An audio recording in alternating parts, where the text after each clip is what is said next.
Hello, everyone. So, unfortunately, Heidi couldn't be with us today. She's on a retreat, and she's on a retreat right now. However, we are going to be having a discussion. I have my friends here. We have Jessney, I call her Jean Grey. Hi. And then we have Cameron, and of course, you guys all know Jamila. And we will actually be discussing typology and its benefits, and we're going to be answering a lot of your questions, questions that you may have for Jessney, Cameron, me, or Jamila. Jessney's an INFJ. I'm an ENFJ. So is Cameron, and that's actually why we're late. You know, we talked a few live streams ago about how judges are not always on time. What's that? You said that you were on the phone, right? Yeah. You were helping somebody? Kind of. Yeah, that's kind of how it goes. And then Jamila's an ISFP. Yeah, we're gonna work this out. There we go. Starting with you, Jessney. How has type benefited you? Like learning about typology. I would definitely say the most impactful or meaningful situation, which is the assurance that I'm not crazy. Especially my first cognitive function is NI. And so seeing the descriptions for it, I was like, wow, so I'm not insane. I mean, still maybe. But just the different descriptions that they use to describe NI, I was like, wow, that's literally me. So somebody gets it. So that was reassuring. How about you so far? Well, I am still rather new to this whole typing. Is that accurate? Yeah. I don't know exactly what would be the biggest benefit. I'm not a typographical atheist, if you will, but more so an agnostic. So I understand the concept and I understand how it theoretically works. My biggest issue with most typing, or at least the way that I understand it, is that I feel it's too intricate. It's too intricate a process in order to accurately, or at least consistently accurately type someone.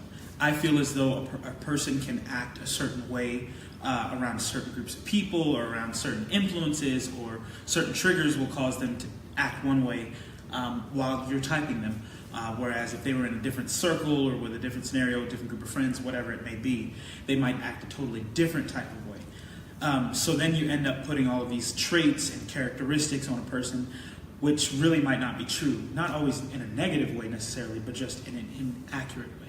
So if it could be explained to me how you can accurately type somebody, I think I would be much more willing to understand and appreciate the benefits. That's good. That's a really good explanation. So then I have a question off of that. So as we said, Cameron's an ENFJ. You mentioned how pretty much people could be different in like different circles. Would you say that that's how you are? And if so, would you say that you adapt to different circles? And Yeah, I think so. And I think I follow where your train of thought is going to. I think me personally, depending on which scenario I'm in, whatever purpose I have at that time, I'll kind of adapt to whatever I need to be. And so maybe if I follow where you're going, maybe you're saying that as an ENFJ, as an ENFJ, maybe I'm putting that on other. Maybe I'm projecting that emotion or thought process on other people. Which, I mean, it could be true. I don't know. It could very well be true. We're all individuals at the end of the day, so that's another thing that you should like always keep in mind. Like in order to get someone down like completely, then you don't only need to know like their personality type, but you need to know their love languages, and you need to know their ethnicity and their upbringing. You know, like everything else, their Enneagram type. You know, things play such a heavy part into it. But essentially, like at the end of the day, like when you zoom out enough, you can see like, okay, me and you may act very similar in certain ways, and me and you may act very different in different ways, but it's still all underneath that umbrella of ENFJ. And so it's not like so specific where it's like, oh, this like every ENFJ does exactly this, but then when you look at those functions like FE, then external feeling or extroverted feeling, then it's like, okay, every ENFJ is using extroverted feeling. Now, you can use it in the manner that Jesus, or some, no, not, or Martin Luther King Jr. was using it, or you could use it in the way that Hitler was using it, But at the end of the day, it's clearly like two distinct like people, two distinct behaviors. But at the end of the day, like they're still using the same tool. Okay, which type do you think is most likely to absorb and demonstrate other people's traits, almost like without showing their own or losing them in a way? I think that has kind of a lot to do with what we were just talking about. I think FE does that a lot because that's kind of the way, as an FI user, me being so self-aware of who I am and what I value and everything, viewing somebody like Denzel who adopts other people's values has always been very interesting to me. So I think a lot of basically FJs, so like ISFJs, INFJs, and ENFJs, I feel like they do that the most.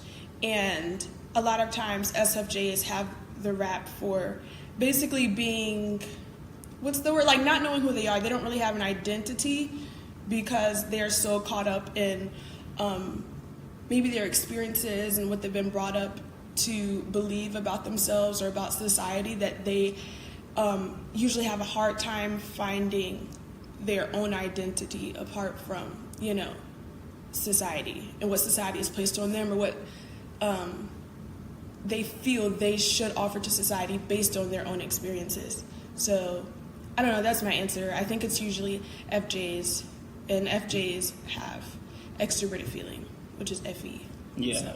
For all of you FE users, especially FE DOMs, in what ways can your people-driven FE act more bossy/controlling as opposed to that's a good compassionate, in question. other words, that people tend to associate with feelers?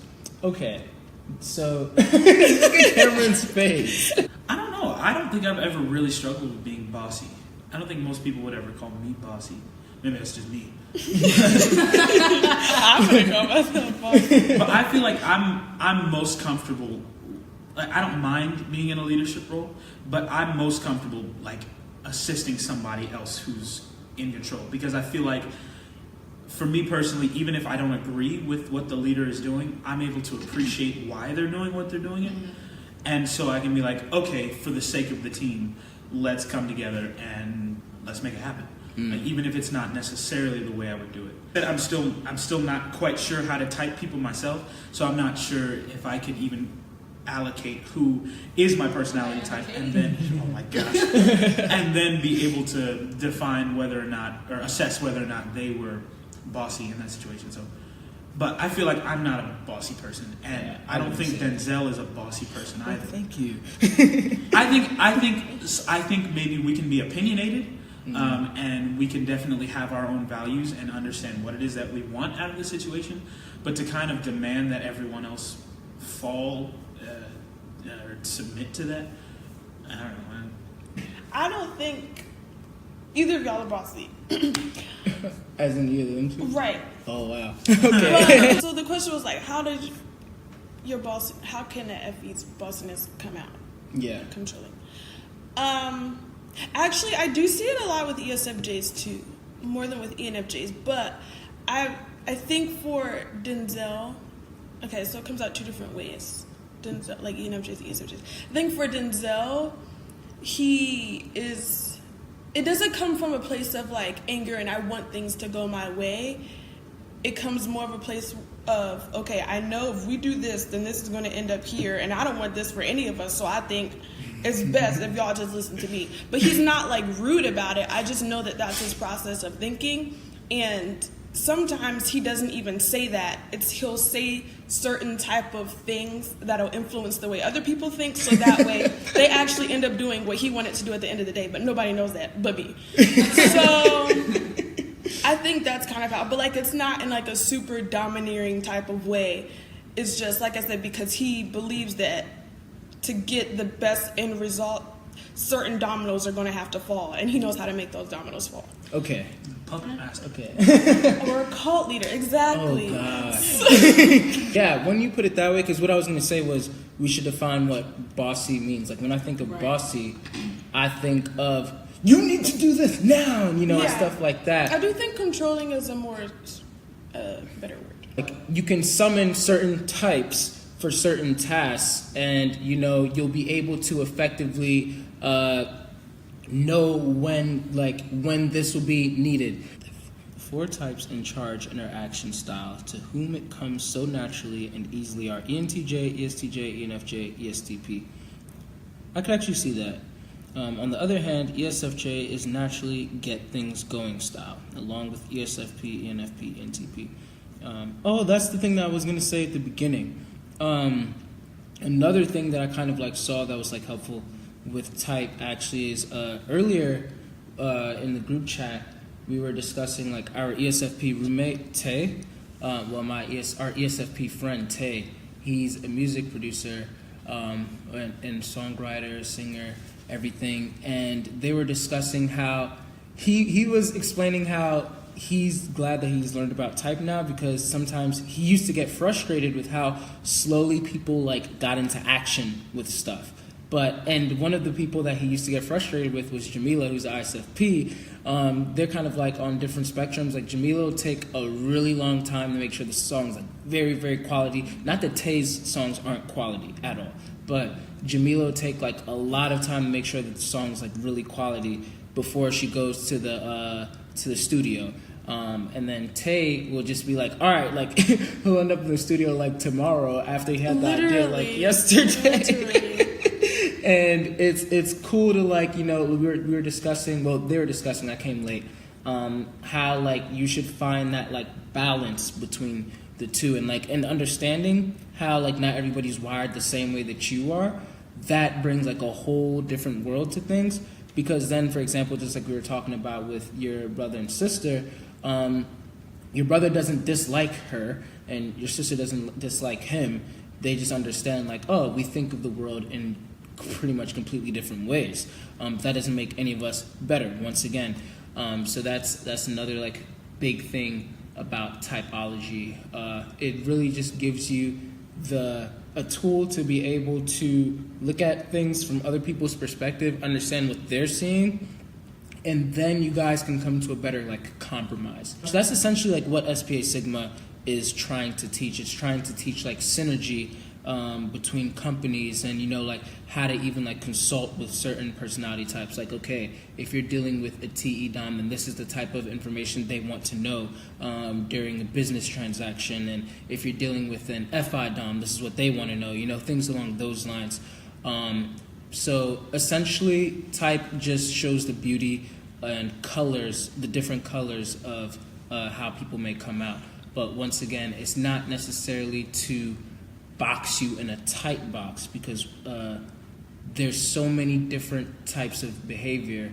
I always say that you can put 5 people of the same type in the same room, and you give them all a box of Legos, and they'll build different things.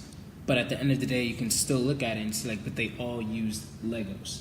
And that's pretty much what it comes down to. You can still look at one person might have built a spaceship, one person might have built a house, one person might have built a car. But at the end and that's where their individuality comes in.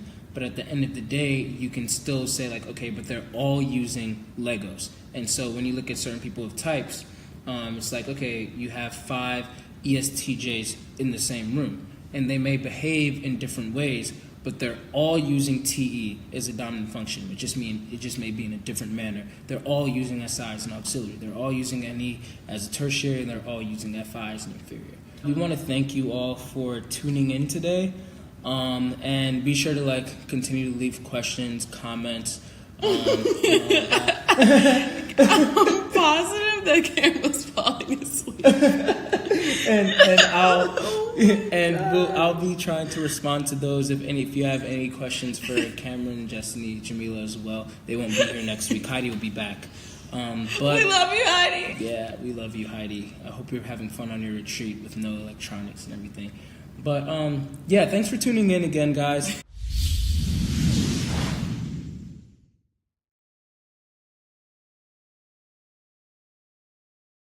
I'm David Bowder, CEO of SPASIGMA. Every day, each of us is surrounded by a great diversity of people, and indeed, personalities. Some people we find it very easy to relate to. Others, not so much so. Our program exists to help you make sense of your own personality, as well as the diverse personalities around you, to help you improve both your personal and professional lives. Shakespeare said, "To thine own self be true." We'll teach you to understand how to reach the diverse personalities around you, to communicate with them in a way that integrates who you are with who they are. So enough talk about all this. Welcome to SPASIGMA's Personality Quotient PQ program. Enjoy the journey.